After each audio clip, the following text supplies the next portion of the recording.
A diamond necklace. It was a dark and stormy night when Private Detective Jack Adams received a call from his longtime friend and client, Mrs. Caroline Turner. She was in a state of panic as her most prized possession, a diamond necklace worth over $1 million, had gone missing. Mrs. Turner had last seen it the night before at her husband's birthday party, and she was convinced that one of the guests had stolen it. Adams arrived at the Turner residence and was greeted by a distraught Mrs. Turner. She led him to the dining room where the party had taken place. Adams began his investigation by examining the room for any signs of forced entry, but there were none.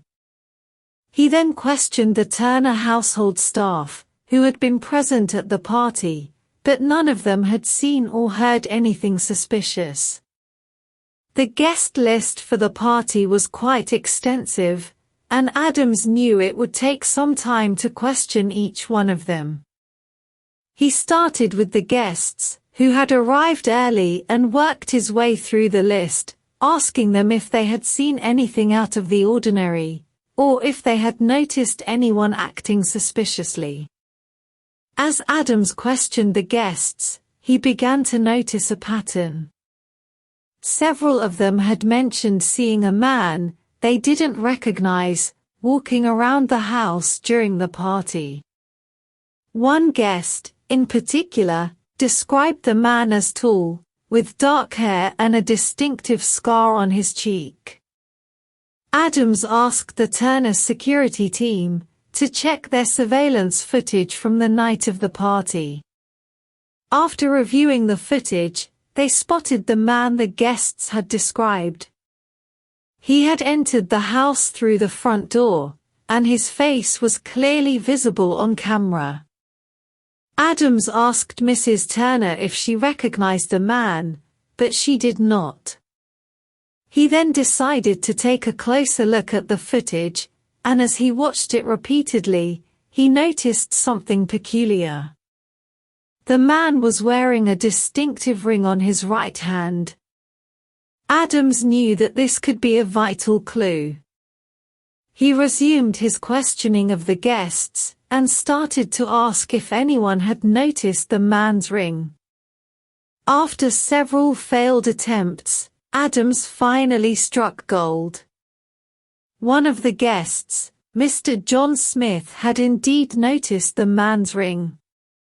He described it in great detail, and Adams realized that it was the same ring he had seen on a pawnshop owner, named George Williams, whom he had encountered on a previous case. Adams went to see Williams, and after some convincing, Williams finally admitted to knowing the man in the footage. He told Adams that the man's name was Frank Donovan, a notorious thief who had a penchant for stealing high-end jewelry. Adams had a breakthrough in the case, but he still needed concrete evidence to prove that Donovan had stolen the necklace. He decided to set a trap for Donovan. He informed Mrs. Turner that he had some information regarding the necklace, and that they should hold a meeting to discuss it. Mrs. Turner agreed, and the meeting was set up at a nearby coffee shop. As Adams and Mrs. Turner waited for Donovan to arrive, they noticed a man, who looked remarkably like the one in the surveillance footage, walking towards them. It was Frank Donovan. Adams signaled to his team, who were stationed nearby, and they moved in to apprehend him. Donovan was caught red-handed with the necklace in his possession. He was arrested and charged with theft.